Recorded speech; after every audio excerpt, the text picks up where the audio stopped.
Bueno, gracias, amados hermanos de Pilar Ibarra, al grupo de ancianos que con respeto le envío la bendición de Dios, al grupo de diáconos y evangelistas a tiempo completo y al resto y al grupo general de la obra en Ibarra. Mis oraciones y la bendición de Dios les acompañen. Gracias por esta noble invitación que han hecho a este servidor y bendiciones también para los planes y proyectos que tengan a nivel espiritual, evangelísticos, de edificación y de benevolencia. Bueno, amados, el tema de hoy, como ya por el flyer se les ha informado, Dios puso en mi corazón Lucas capítulo 18, versos del 1 al 8, donde vemos la parábola de la viuda y del juez injusto. El tema lo he titulado La persistencia en la oración. El que escribe el Evangelio de Lucas es indudablemente el propio Lucas, igual que también escribe la epístola de los Hechos de los Apóstoles, aproximadamente, amados y fieles siervos del Dios Altísimo, entre los años 70 al 75, después de ocurrir varios eventos en los cuales él también de una manera directa e indirecta participó de estos eventos. También tomó algunas fuentes orales y escritas y algunas vivencias de algunos apóstoles, especialmente el apóstol Pablo, con el cual él jugó un papel muy importante en el establecimiento y también en la confirmación de la fe en muchas iglesias, porque el apóstol Pablo lo menciona en Colosenses capítulo 4, verso 14, lo menciona en 2 de Timoteo 4, verso 11, y también en una pequeña epístola que es a Filemón en el verso 24. O sea, Lucas jugó un papel muy importante. Aproximadamente después del año 70 escribe eventos de los cuales ya se habían profetizado en el Antiguo Testamento, y también indudablemente el mismo Cristo se había encargado de retomarlos en su ministerio. En el contexto, amado, y también indudablemente no era judío. Para aquellos que pensamos que era judío, no era judío, era de Siria, era gentil, era un médico muy amado, muy querido, y también era un historiador. Él tomó de la fuente Q y de la fuente L, que fueron escritos orales y también escritos antiguos testamentarios, para elaborar el evangelio que lleva su nombre, y también la epístola a los Hechos de los Apóstoles, como ya antes se los mencioné. Eso es importante destacarlo. Y él hizo mucho énfasis, Lucas, en las oraciones, hizo mucho énfasis en el concepto de lo que era Jesús, que era el Hijo del Hombre, hizo mucho énfasis en parábolas, hizo énfasis también en el juicio de las naciones, habló algo y tocó algo de la escatología judía con la destrucción de Jerusalén y el templo de Jerusalén en el año 70, y también tocó algo de la escatología cristiana, es decir, la venida de Jesús. Tomando en cuenta estas cosas, entra una parábola donde en el contexto estamos cerca del final de un largo viaje a Jerusalén, una travesía que ocupa aproximadamente un tercio del Evangelio de Lucas, que va desde el capítulo 9, verso 51, hasta el capítulo 19, verso 44. La parábola de la viuda y del juez injusto llega inmediatamente después del discurso de Jesús sobre su regreso como el Hijo del Hombre, un evento que ocurrirá al final de la historia, como algo se tocó en el capítulo anterior, es decir, en Lucas capítulo 17, versos del 20 al 37. Durante el periodo entre la primera y la segunda venida de Jesucristo, la comunidad, la iglesia, ha soportado, está soportando y soportará indudablemente dificultades, persecuciones y tribulaciones. Amados y fieles del Dios Altísimo, en el tiempo de Lucas no era la excepción. Había demasiada persecución. Ya Pedro y Pablo habían muerto entre los años 67 y 68 después de Cristo. La guerra judía se había levantado contra la iglesia a partir del año 65 y los romanos, unidos a griegos y también algunos judíos que estaban desertando del propósito del plan de Dios, atacaron a la iglesia. No fue fácil, hermano. Fue un tiempo donde había que doblar rodillas, un tiempo de oración, un tiempo de no desmayar, porque realmente eso es lo que estaban viviendo los hermanos, incluyendo a Lucas, en esta época. Entonces, esta parábola lo motiva a usted y me motiva a mí, a los creyentes, a perseverar en la oración y a mantenerse firme en la fe, porque dependemos, así como Lucas y todos estos amados hermanos de esta época, en el año 70, 75, 80, de el Dios Todopoderoso.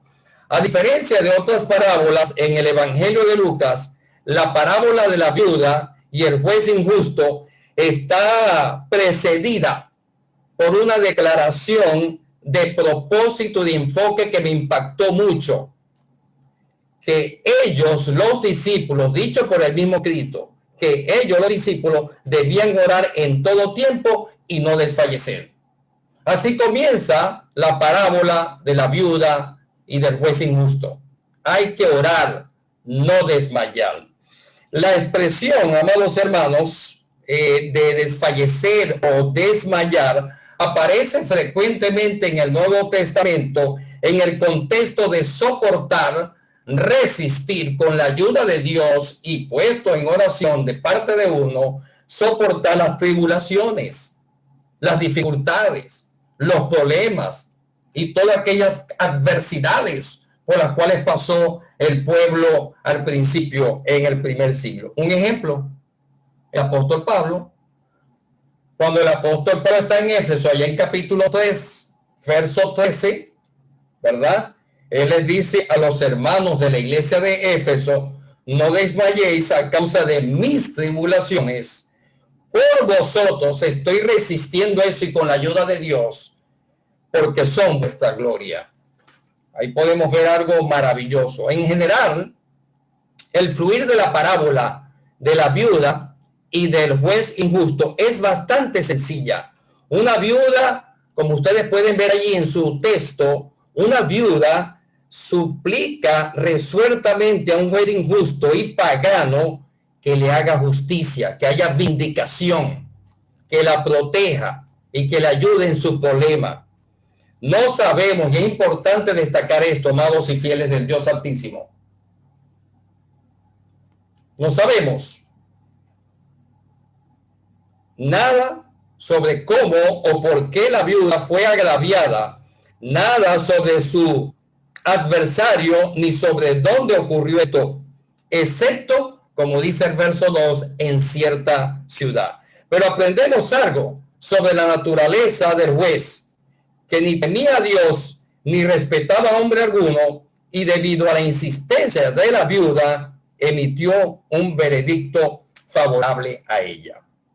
La parábola, si ustedes la ven desde el verso 1 hasta el verso 7, ¿verdad?, gira en torno a dos temas que son muy fundamentales y clave, que es la justicia y la perseverancia.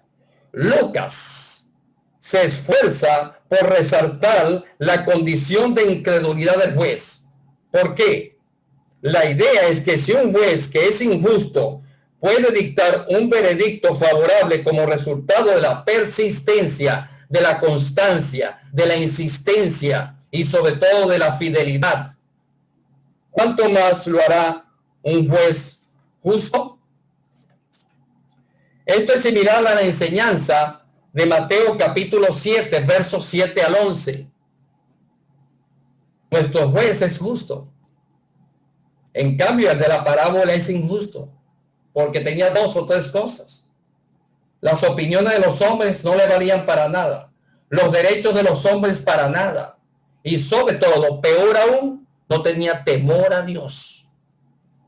Pero aquí tenemos a un Dios vivo y verdadero, del cual dependemos y del cual debemos estar orando todo el tiempo.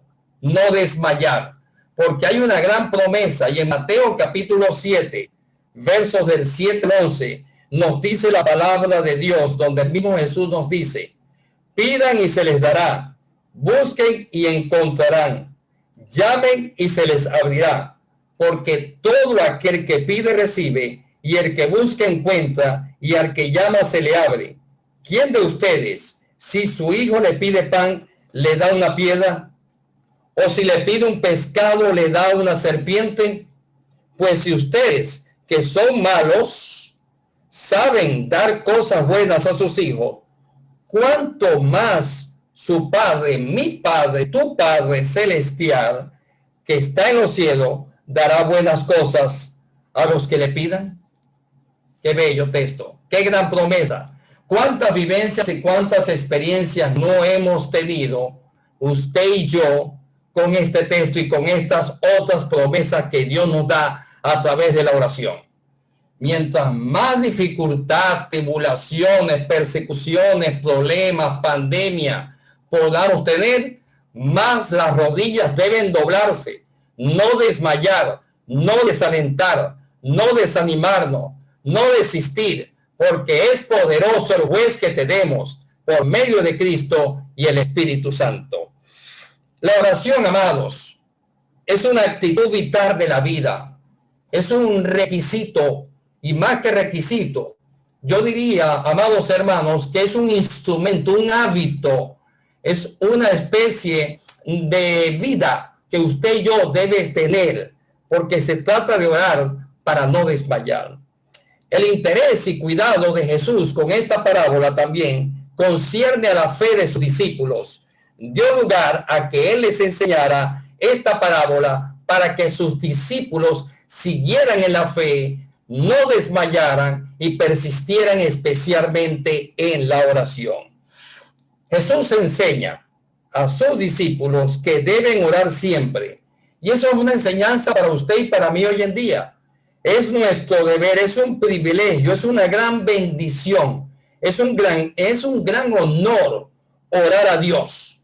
¿Por qué, hermanos? Porque dependemos de un juez justo, dependemos de un Dios todopoderoso, dependemos de un Dios que sabe nuestras necesidades y dependemos de un Dios que sea cual sea la tribulación, la dificultad, las injusticias, palabra esta que no había usado aún todavía, Él está con nosotros, nos levantará y nos hará justicia en todo lo que Él verdaderamente vea que necesitamos.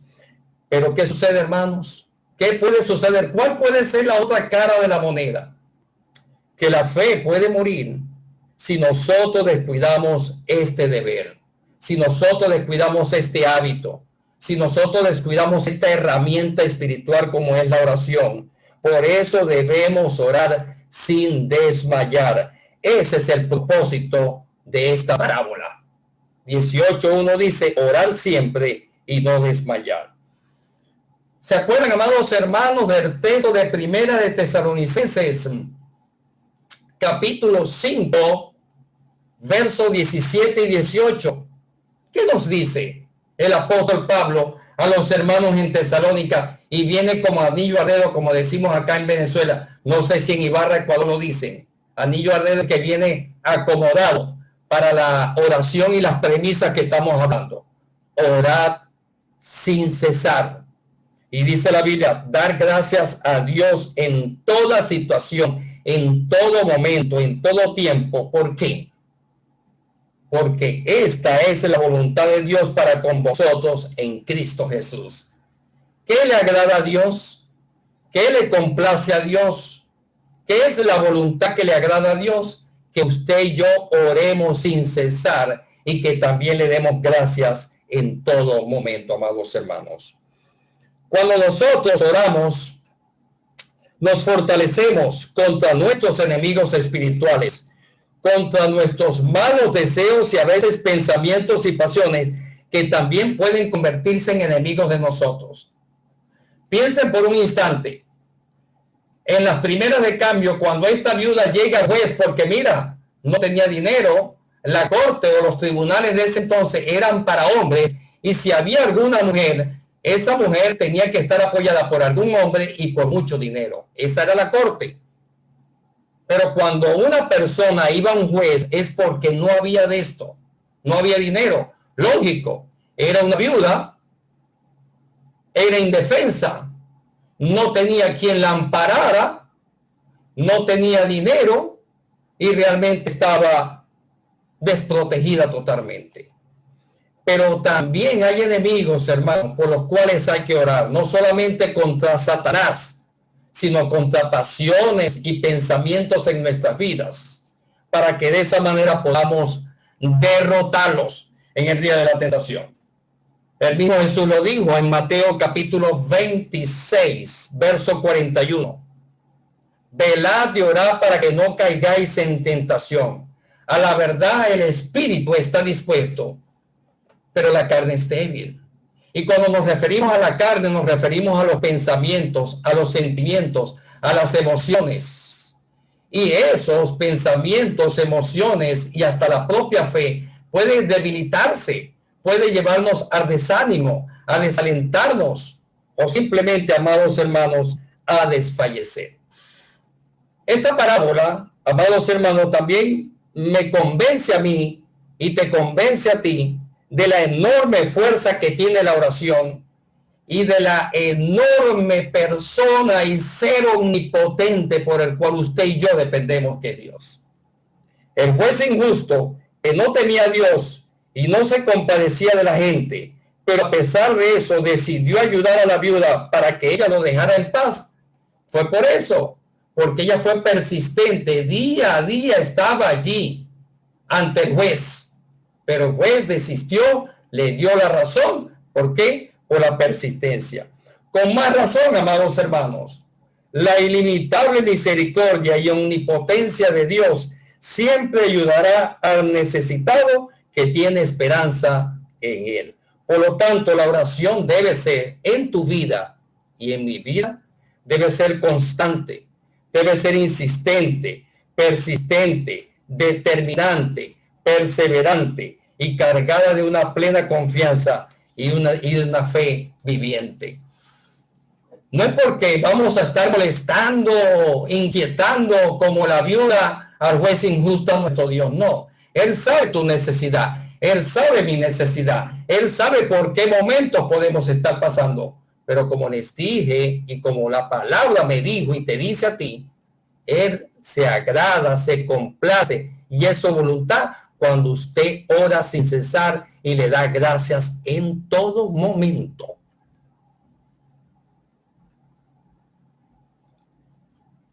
Amados hermanos, y usted también lo entiende así, nosotros no tenemos un juez injusto, sino un Dios que nos ha hecho sus escogidos. Recordemos que la oración es el deseo, es la oportunidad y el privilegio de hablar con Dios. Uno de los discípulos dijo, Señor, enséñanos a orar. La oración es la voz de la fe. Es un acto virtuoso de la piedad que consiste en pedir favores a Dios y a la vez ser agradecidos. La oración es el sacrificio espiritual que aparta el enojo de Dios, que mira por los enemigos, que intercede por los perseguidores, que obtiene el perdón de pecados y que aleja las tentaciones, pero a la vez que consuela al débil, que refresca al fuerte. La oración, amados hermanos, es el baluarte de fe, es abrir las ventanas de nuestra alma vacía para que entre la plenitud de nuestro Dios. Miren las características del juez. Verso 2. ¿Cómo era? ¿Cómo era este juez? ¿Cuál era el carácter de este juez? No tenía temor a Dios, ni respetaba a hombre alguno. Era totalmente injusto y tenía en poco la opinión con los derechos del hombre. Ahí está. Entonces viene el verso 3, donde está el dolor de la viuda. Como les dije hace unos 8 a 10 minutos, todo indica que ella era pobre, que estaba indefensa ante un adversario. Y sobre todo porque era viuda, debía al contrario tener más consideración de parte de este juez. Era el deber de ellos ponerle una exclusiva atención a las viudas. Muy bien lo dijo Jeremías capítulo 22, verso 3, de los tantos textos que hay para apoyar y amparar a las viudas. Así ha dicho Jehová, haced juicio y justicia, y librad al oprimido de la mano del opresor, y no engañéis, ni robéis al extranjero, ni al huérfano, ni a la viuda, ni derraméis sangre inocente en este lugar. Finalmente, amados hermanos, por el tiempo hay que respetar la aplicación de esta parábola. Este hombre, este juez, cede. ¿Por qué? ¿Por qué cede ante la viuda? Por su persistencia, su constancia, su fidelidad y sobre todo porque ella deseaba justicia. Si este juez, siendo injusto, le escuchó para que lo dejara tranquilo y para que no le causara problemas, fue motivado a vindicarla, es decir, a darle justicia para que lo dejara quieto. Nuestro Dios, o de nuestro Dios, no necesitamos eso. ¿Por qué? Porque nuestro Dios es justo, nuestro Dios es amoroso, nuestro Dios es misericordioso. Nuestro Dios sabe que cuando su Hijo Jesús venga por segunda vez, va a hallar fe acá en la tierra, porque usted y yo, cuando recibe y supera y soporta y resiste una prueba por la oración, su fe se madura, su fe crece, se fortalece. Y usted, como yo, allá en Ibarra, en Ecuador, en Venezuela, en cualquier parte del mundo, vamos a estar seguros que cuando Cristo venga por segunda vez, va a conseguir a escogidos o a hombres y mujeres con una fe intacta, madura, creciente, dependiendo totalmente de Dios. Por eso es que en el verso 6 dice, y dijo el Señor, oí lo que dijo el juez injusto. La decisión y la justicia la toma para que ella lo dejara quieto. ¿Acaso Dios no hará justicia a sus escogidos, como dice el verso 7? Entonces, concluyo con esto. El contraste entre lo menos insignificante, el juez injusto, y el más grande en justicia, en amor y misericordia y bondad, que es nuestro Dios. El juez injusto, con sus principios y conducta, no representa en ninguna manera a Dios. Si este juez injusto fue movido a poner atención a la viuda, cuánto más Dios, con sus escogidos que claman el día y noche, se tardará en respondernos. Si la persistencia de la viuda no fue en vano, cuánto más la persistencia de los escogidos de Dios, nosotros sus hijos, en nuestras oraciones. La oración es la que fortalece el espíritu y a través de ella nos mantenemos en comunión con Dios, así que no vamos a desmayar, pues en cualquier momento, ante cualquier situación, adversidad, tribulación, la respuesta vendrá desde los cielos, vendrá desde el mismo Dios. Y cuando venga Cristo, hallará fe, como dice el verso 8. Hallará fe en ti, hallará fe en mí. ¿Saben cómo se desarrolla, amados hermanos? Yo sé que lo sabes, te lo voy a reforzar. ¿Saben cómo se desarrolla, madura, crece y se fortalece la fe? Cuando usted ora sin cesar y cuando usted ve la mano de Dios, cuando usted supera pruebas y dificultades, por más difíciles e imposibles, para Dios no van a ser difíciles. Cuando usted dobla rodillas, cuando usted es persistente, no tocando a un reticente Dios, lo oye y lo escucha, y en el tiempo perfecto de él le va a responder. Sigamos teniendo paciencia, sea en Venezuela, en Ecuador y en el mundo entero. Por ahora nos toca seguir orando sin cesar, no desmayar, confiar en un juez justo y sobre todo saber que cuando Cristo venga hallará fe en la tierra, hallará fe en Ibarra, en Ecuador, hallará fe en Venezuela, hallará fe en todo el mundo y allá estaremos con él por la eternidad. Que Dios me lo bendiga a todos y feliz noche.